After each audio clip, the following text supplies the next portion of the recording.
Dan saudara, saatnya kita menyimak beragam informasi dari penjuru tanah air dalam segmen Cerita Nusantara. Khusus di hari ulang tahun ke-10 Kompas TV, ada yang spesial. Informasi dari daerah akan dibacakan oleh para kepala daerahnya masing-masing. Ada 3 kepala daerah yang akan membawakan informasi dari daerahnya, yakni ada Gubernur Ridwan Kamil dari Jawa Barat, ada Gubernur Ganjar Pranowo dari Jawa Tengah, dan ada Gubernur Hovifah Indar Parawansa dari Jawa Timur. Informasi pertama akan disampaikan oleh Gubernur Jawa Barat Ridwan Kamil. Silakan. Sampurasun. Dari Jawa Barat, saya Ridwan Kamil akan menyampaikan informasi mengenai infrastruktur transportasi publik. Saudara, setelah hampir 40 tahun tidak beroperasi, kini Stasiun Garut siap kembali melayani masyarakat. Stasiun Garut pun kini memiliki fasilitas pelayanan transportasi publik yang sangat megah. Dengan dioperasikannya kembali jalur ini, tentunya ini akan mengangkat potensi wisata dan perekonomian untuk kurang lebih 2,6 juta warga di Kabupaten Garut dan sekitarnya. Setelah 38 tahun tak beroperasi, Stasiun Garut, Jawa Barat bersiap kembali melayani masyarakat. Perbaikan fondasi, lantai, dan fasilitas pelayanan lainnya membuat Stasiun Garut kini menjadi stasiun yang megah. Awalnya pada 1947, Stasiun Garut melayani kereta pengangkut hasil bumi yang melintas dari Cibatu sampai Garut, hingga ditutup pada 1983. Layanan kereta ditutup karena digantikan oleh banyaknya angkutan darat seperti angkot alias angkutan kota. Tapi kini perekonomian Garut dan lalu lalang masyarakat menuntut perlunya kereta.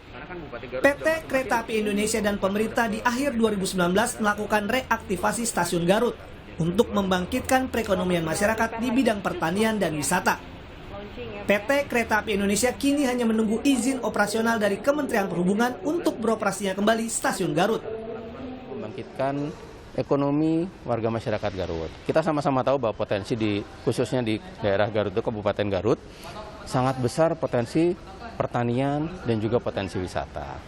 Itu terbukti pada saat ini ketika lintas Cibatu Garut sudah dibangun, walaupun sampai saat ini kita sama-sama tahu belum beroperasi, pemerintah Kabupaten Garut sudah melakukan kerjasama dengan KAI Group melalui KAI Logistik untuk mengangkut hasil bumi, pertanian, dan juga UMKM ke semua wilayah yang dilintasi jalur kereta api. Jadi yang menjadi kendala saat ini adalah masih belum turunnya izin operasi dari pemerintah, dalam hal ini Kementerian Perhubungan di Dijen Perkereta-apian. Jika Stasiun Garut kembali beroperasi, diharapkan bisa meningkatkan kesejahteraan masyarakat. Tim Liputan Kompas TV, Bandung, Jawa Barat. Demikian dari Jawa Barat, saya Ridwan Kamil, kembali ke studio Kompas TV. Baik, itu tadi laporan langsung dari Jawa Barat disampaikan langsung oleh Gubernur Jawa Barat Ridwan Kamil. Dan selanjutnya saya akan beralih ke Jawa Tengah.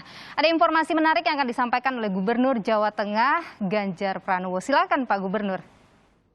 Dari Jawa Tengah, saya Gubernur Ganjar Pranowo akan menyampaikan informasi mengenai antusiasme warga dalam mengikuti vaksinasi COVID-19. Saudara, di antara pengantre vaksin di sebuah mal yang rata-rata berusia belia, ada seorang warga lanjut usia yang ikut mengantri. Dengan diantar oleh anaknya, sang ibu yang tuna aksara terlihat antusias untuk mendapatkan vaksin suntikan dosis pertama. Berikut liputannya.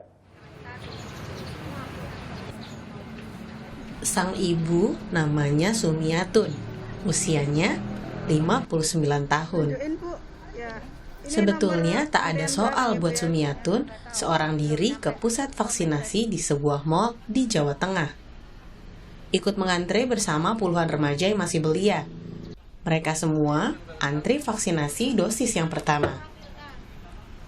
Panjangnya antrian hingga puluhan meter membuat anaknya sesekali menggantikan Sumiatun mengantri.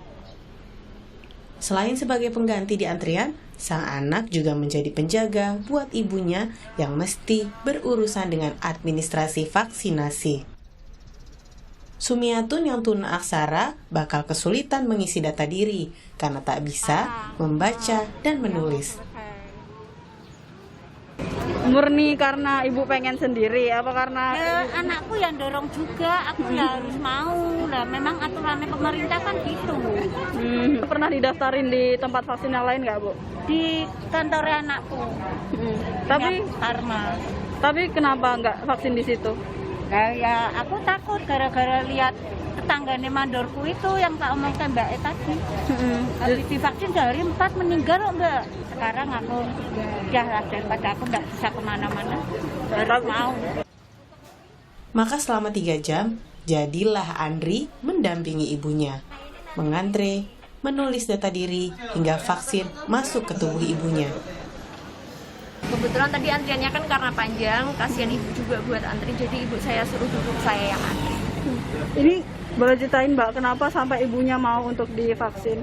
Tadinya sih ibu awalnya nggak mau karena ya namanya orang tua juga takut gitu kan Mbak. Sebenarnya udah dikasih pengertian juga dari perusahaan saya sendiri, sebenarnya dari awal udah ngasih vaksin buat orang tua, tapi ibu juga nggak mau berangkat. Sampai akhirnya kan ada peraturan baru dari pemerintah, kalau kita disuruh bawa surat vaksin itu buat ke mall terus atau buat perjalanan itu kan juga digituin. Akhirnya ibu mau. Tadi sempet takut nggak Bu waktu mau disuntik? Enggak, dulu HRT-nya aja disuntik dijahit. Jadi aku nggak takut sama jarum. Raut wajah gembira tampak di wajah Sumiatun dan Andri seusai mendapatkan vaksin dosis pertama. Mereka pulang dengan mengendarai sepeda motor, menunggu bulan depan untuk kembali mendapatkan suntikan dosis kedua. Jinawi Rana Putri, Kompas TV, Semarang, Jawa Tengah. Demikian dari Jawa Tengah, saya Gubernur Jawa Tengah, Ganjar Pranowo, kembali ke studio Kompas TV. Dari Gubernur Jawa Tengah Ganjar Pranowo, saya ajak Anda untuk menuju ke wilayah timur. Ada Gubernur Jawa Timur, ada Ibu Hovifah Indar Parawansa yang sudah siap juga dengan informasi yang tak kalah menarik tentunya pada siang hari ini.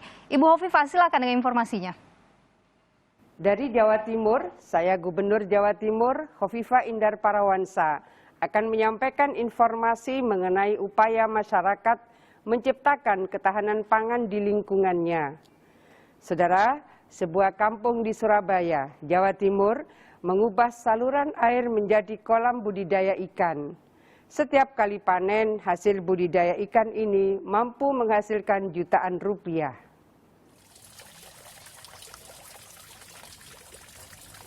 Memanfaatkan saluran air di lingkungannya, warga RT 8 RW 7 Kampung Ondomoen, Surabaya membudidayakan ikan lele dan ikan nila. Budidaya ini telah dilakukan warga sejak 2016 lalu. Warga menyambut baik budidaya ikan dengan pemanfaatan saluran air ini. Sebab selain dapat menjamin ketahanan pangan, juga bisa menambah pendapatan warga.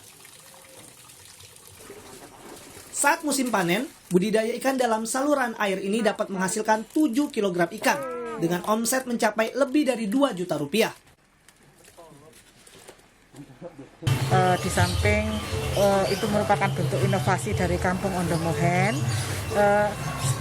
serta untuk ketahanan pangan ya, apalagi terutama untuk dalam keadaan pandemi ini.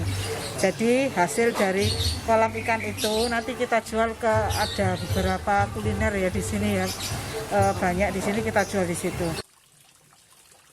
Selain bernilai ekonomi, saluran air yang dipenuhi ikan ini juga dapat menjadi hiburan tersendiri bagi warga Kampung Ondomoen, terutama anak-anak yang kerap ikut memberi makan ikan. Via Irmar, Kompas TV, Surabaya, Jawa Timur. Demikian dari Jawa Timur, saya Gubernur Jawa Timur, Hovifah Indar Parawansa, kembali ke studio Kompas TV.